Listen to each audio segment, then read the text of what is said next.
សូមជម្រាបសួរពុកម៉ែបងប្អូនទាំងអស់គ្នាវិលមកជួបជាមួយខ្ញុំបាទទៀតហើយ Story BK ដោយថ្ងៃនេះគឺខ្ញុំបាន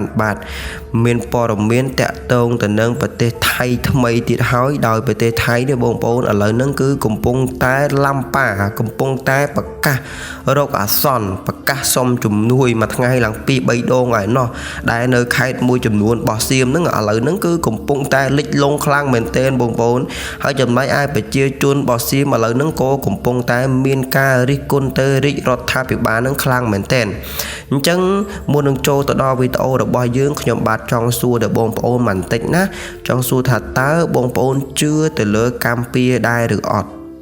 ជឿទៅលើរឿងការធ្វើល្អបានល្អការធ្វើអាក្រក់បានអាក្រក់ដែរឬអត់ឬមួយក៏ជឿទៅលើការត្រូវបណ្ដាសានឹងដែរឬអត់អញ្ចឹងបងប្អូនកុំភ្លេច comment ផងណាអញ្ចឹងតោះយើងចូលទៅដល់វីដេអូបែបលម្អិតទាំងអស់គ្នាដោយប្រទេសថៃនេះបងប្អូនបច្ចុប្បន្នហ្នឹងគឺកំពុងតែប្រកាសអាសន្នខ្លាំងមែនទែនដោយសារតែគ្រោះទឹកជំនន់ជាពិសេសព័ត៌មានថ្ងៃហ្នឹងដែលកើតឡើងនៅថ្ងៃទី26ខែវិច្ឆិកាឆ្នាំ2025ហ្នឹង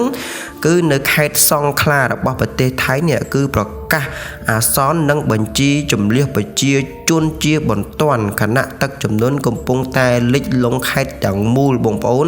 អញ្ចឹងបងប្អូនដឹងអត់ថាតើនៅខេត្តសង្ខឡាហ្នឹងមានប្រជាជនរស់នៅប្រមាណ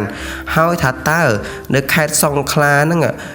ទឹកបានលេបតបាក់លិចលង់ផ្ទះប្រជាជននឹងប្រមាណអញ្ចឹងបើតាមព័ត៌មានដែលខ្ញុំបានស្រាវជ្រាវមកបងប្អូនគឺទឹកដែលបានលិចលង់ផ្ទះរបស់ប្រជាជននឹងគឺមានរហូតដល់ 15,000 ផ្ទះឯណោះបងប្អូនគឺ 15,000 ផ្ទះឯណោះបើយើងគិតពីមនុស្សវិញណាបើគិតពីមនុស្សវិញគឺជាងកន្លះលានឯណោះបងប្អូនជាងកន្លះលានឯណោះនេះបើតាមទិន្នន័យដែលគេបានចុះផ្សាយហើយចំណែកឯប្រជាជនដែលត្រូវបាត់ខ្លួនឬមួយក៏ត្រូវរសាត់តាមទឹកតាមអីហ្នឹងគឺព័ត៌មានអត់ទាន់បានច្បាស់ប្រមាណទេគឺ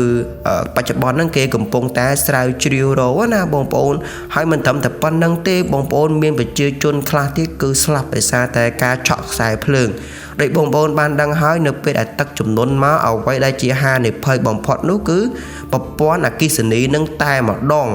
ហើយប្រទេសសៀមនេះបច្ចុប្បន្នហ្នឹងគឺមានបកគោខ្លះបានបាក់ចឹងហើយធ្វើឲ្យអាចរន្តអគ្គិសនីនឹងធ្លាក់ចូលទឹកអញ្ចឹងទៅបណ្ដាលឲ្យមនុស្សខ្លះដែលដើរក្បែរនឹងឬមួយក៏មនុស្សខ្លះដែលមានការធ្វេសប្រហែសនៅរឿងមួយហ្នឹងមានការឆក់ស្លាប់ក៏មានដែរហើយបច្ចុប្បន្នហ្នឹងរដ្ឋាភិបាលរបស់សៀមគឺមានការរិះគន់ពីប្រជាជននឹងខ្លាំងមែនទែនខ្លាំងណាស់ដោយប្រជាជនដែលគេបាននិយាយហ្នឹងគេបាននិយាយថាអញ្ចេះហេតុអីពីដំបូងមកលោកអនុទានដែលជានាយករដ្ឋមន្ត្រីរបស់សៀមហ្នឹងបានឃើញស្រុកផ្សេងដែលលិចលង់ទឹកហើយហេតុអីបានជាមិនចោះទៅជួយឬមួយក៏មិនមានវិធានការក្នុងការទប់ស្កាត់នៅទឹកជំនន់ក៏ដូចជាមានវិធានការក្នុងការជួយសង្គ្រោះទៅប្រជាជននៅពេលដែលទឹកលិចលង់ខ្លាំងដូចជាខេត្តសង្ខឡារបស់ប្រទេសថៃអញ្ចឹងកាលពីដំបូងឡើយដូចជាថ្ងៃទី21 22ហ្នឹងលិចលង់ធម្មតាតិចតួចអញ្ចឹងគឺប្រទេសសៀមក៏ដូចជានាយករដ្ឋមន្ត្រីរបស់សៀមនឹងអត់ទាន់មានការអើពើនឹងជួយសង្គ្រោះខ្លាំងទេប៉ុន្តែរហូតមកដល់ថ្ងៃទី25មកថ្ងៃទី26ខែវិច្ឆិកាឆ្នាំ2025ហ្នឹងគឺទឹកចំនួននឹងមានការបុកសន្ទុះខ្លាំងមែនទែនបណ្ដាលឲ្យលិចលង់ខេត្តសង្ខឡានឹងទាំងមូលតែម្ដងអញ្ចឹងនៅពេលដែលលិចលង់ខេត្តសង្ខឡាទាំងមូលហើយបាននាយករដ្ឋមន្ត្រីរបស់សៀមនឹងមានវិធានការក្នុងការជួយសង្គ្រោះដូចជាយកឧបករណ៍យកទូកយកអីអញ្ចឹងទៅដើម្បីទៅជួយសង្គ្រោះទៅប្រជាជនអញ្ចឹងត្រង់ចំណុចមួយហ្នឹងបានប្រជាជនរបស់សៀមនឹងមានការរិះគន់ទៅរដ្ឋាភិបាលរបស់ខ្លួនឯងខ្លាំងមែនទែនចំណែកឯទី2គឺប្រជាជនរបស់ថៃនេះបានបង្ហោះ status ក៏ដូចជាតសែអសរបង្ហោះនឹងឌឺទៅរដ្ឋាភិបាលរបស់ខ្លួនឯងខ្លាំងមែនទែនតែបានតសែថាខ្លួនមិនមែនជាត្រីទេខ្លួនគឺជាមនុស្សអញ្ចឹងហើយគួរតែមានវិធានការក្នុងការ ជួយក្នុងការឲ្យប្រជាជននឹងរកទីកន្លែងដែរសុខសុវត្ថិភាពកុំឲ្យនៅក្នុងទឹកបែបហ្នឹងអញ្ចឹងណាអញ្ចឹងយើងងាកមកសាច់រឿងរបស់យើងវិញខ្ញុំចង់សួរទៅបងប្អូនថាតើបងប្អូនជឿទៅលើរឿងកម្មពីអត់នឹងហើយគឺកម្មពីដែលវាបានធ្វើមកលើកម្ពុជានឹងហើយលទ្ធផលដែលវាធ្វើមកលើកម្ពុជាវាចង់បានដីខ្មែរនៅពេលដែលវាចង់បានដីខ្មែរនឹងហើយលទ្ធផលដែលវាចង់បានណាលទ្ធផលទទួលបានគឺអញ្ចឹងខ្ញុំនិយាយមែនណាបងប្អូនខ្ញុំបានអានសៀវភៅប្រវត្តិសាស្ត្រដោយក្នុងនោះគេបានសរសេរថាអញ្ចេះគេសរសេរថាទឹកដីកម្ពុជាជាទឹកដីមួយអច្ឆរិយៈជាទឹកដីមួយដែលស័ក្តិសិទ្ធិជាទឹកដីមួយសម្បូរទៅដោយជីជាតិណាស់ដាំអីបន្លែប្លុកអីដំណាំអីផ្សេងហ្នឹងគឺសុទ្ធសឹងតែបានទទួលផលនឹងល្អខ្លាំងមែនទែនមិនត្រឹមតែប៉ុណ្្នឹងទេណាបងប្អូនខ្ញុំបានអានសៀវភៅរបស់សៀមដែលវាជាសៀវភៅប្រវត្តិសាស្ត្រក៏វាបានសរសេរដែរបងប្អូនក៏វាបានសរសេរដែរថាទឹកដីរបស់កម្ពុជានឹងជាទឹកដីមួយសម្បូរទៅដោយជីជាតិជាទឹកដីមួយដែលអច្ឆរិយៈស័ក្តិសិទ្ធិគ្រាន់តែថាក្នុងសៀវភៅប្រវត្តិសាស្ត្ររបស់សៀម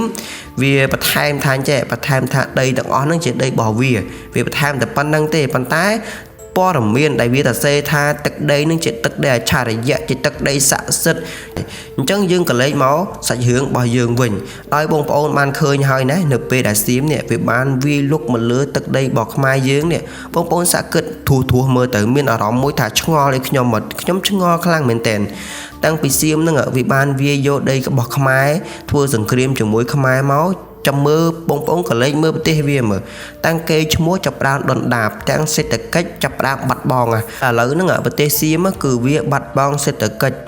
1/3នៃប្រទេសរបស់វាឯណោះហើយមិនត្រឹមតែប៉ុណ្្នឹងទេហេដ្ឋារចនាសម្ព័ន្ធក៏ដូចជារោងចក្រផលិតកម្មអីផ្សេងហ្នឹងគឺចាប់ផ្ដើមបាត់បង់ទៅខ្លាំងមែនទែនដូចជារោងចក្រគឺចាប់ផ្ដើមបិទបដាហើយអ្នកតកែអ្នកចំនួនធំមួយចំនួនចាប់ផ្ដើមខ្សែធនហើយ